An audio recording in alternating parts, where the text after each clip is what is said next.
Hey guys, this is Selfie and welcome to my YouTube channel।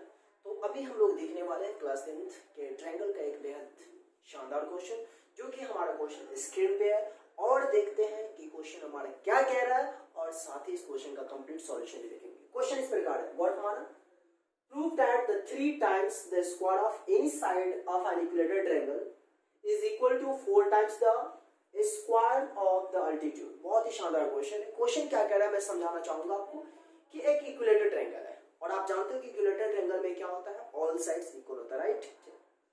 Question इस प्रकार का रहा है कि किसी भी एक साइड के स्क्वायर का 3 टाइम्स ट्रायंगल जब एबीसी आप बनाओगे तो एबी बीसी एसी सब आपस में इक्वल होगा। क्या रहा है कि 3 times the square of any one side of a equilateral triangle. मतलब इक्विलेटरल ट्रायंगल का कोई भी एक साइड के स्क्वायर का 3 times is equals to the 4 times the square of the altitude। मतलब किसी भी साइड एक साइड के स्क्वायर का 3 टाइम्स इक्वल है उसमें एक अल्टीट्यूड है उसके स्क्वायर का 4 टाइम्स। सिंपल ये क्वेश्चन आपका है, बातें समझ में आ रही है। चलिए इसका सॉल्यूशन देखते हैं कैसे बनेगा। तो सबसे पहले क्वेश्चन के अकॉर्डिंग हम लोग इसका फिगर ड्रॉ करते हैं, फिर इसके बाद सॉल्यूशन देखेंगे। तो आप गौर मार सकते हो, आप मान लो कि एबीसी हमारा यहाँ पे क्या है, इक्विलेटरल ट्रायंगल है। तो गिवन में हमारा क्या होगा,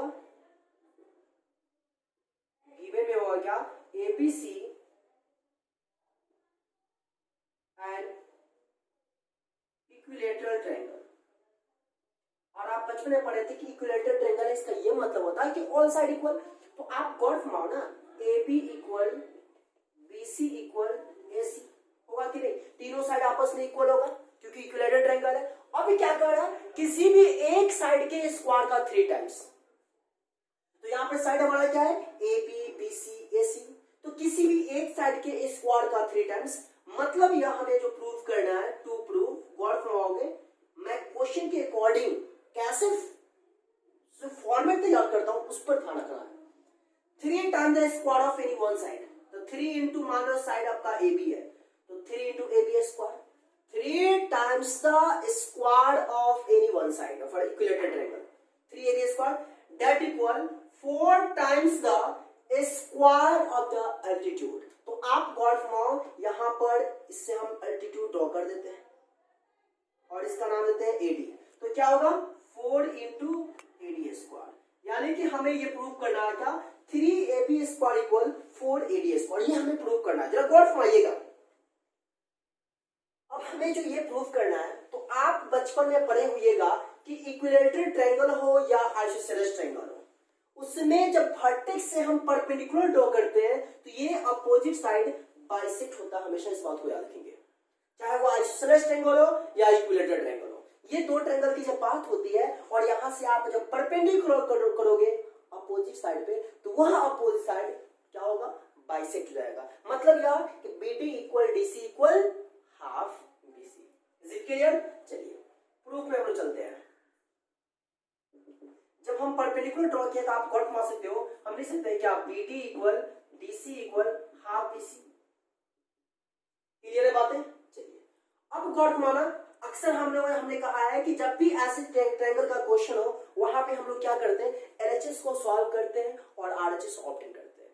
और एक बात हमेशा ये भी ध्यान रखा जाता है कि जब भी स्क्वायर होगा उसमें आपको यह समझना है कि राइट एंगल ट्रायंगल फॉर्म कर रहा है या नहीं कर रहा है। तो गौर फरमाइएगा, यहाँ पे LHS हमारा 3AB स्क्वायर है, तो 3AB स्क्वायर। तो गौर फरमाइए 3 इंटू AB स्क्वायर आप देखो किस राइट एंगल ट्रायंगल में लाइन कर रहा है। तो इन ट्रायंगल ADB, तो ADB में आप AB स्क्वायर को क्या लिख सकते हो, AD square plus BD square, क्योंकि AB आपका हाइपोटेनस हो जाएगा। तो 3 into AD square plus BD square. Clear है बातें?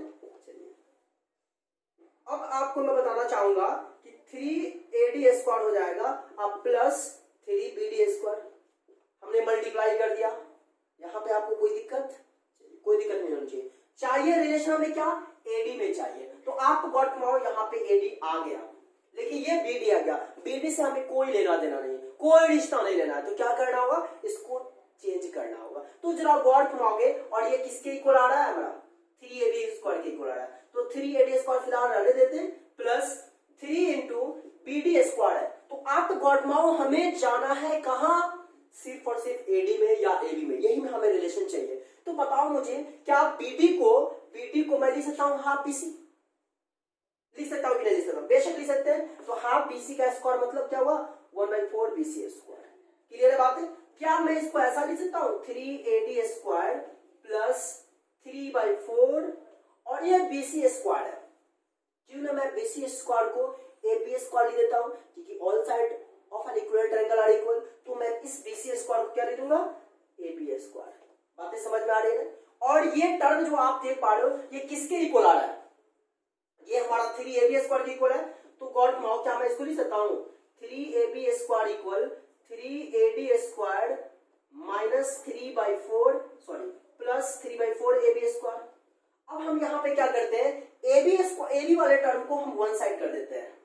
तो आप गॉट माओ यहाँ पे 3AB स्क्वायर है, यहाँ 3/4 AB स्क्वायर है। तो क्यों ना मैं इसको लेफ्ट साइड ले आता हूं, तो यहाँ पे लिख सकता हूं क्या, 3AB square minus 3/4 AB square that equal 3AD square. ऐसा होगा कि नहीं होगा, बेशक होगा। अब गॉड माओगे जब इसका हम एलसीएम लेंगे तो मेरे को क्या आएगा, 4 होगा। तो 4 3 जा 12AB square minus 3AB square that equal 3AD square. तो 12AB square minus 3AB square आपका क्या होगा, 9AB square by 4 equal 3AD square. Clear है बात है? इतना बात है आपको समझ में? अब जब गॉड में आइएगा 3 3 जा 9 कैंसिल हो जाएगा। अब जब क्रॉस मल्टीप्लाई करेंगे तो मेरे को यहाँ पे 3AB स्क्वायर आ गया और दैट इक्वल 4AD स्क्वायर।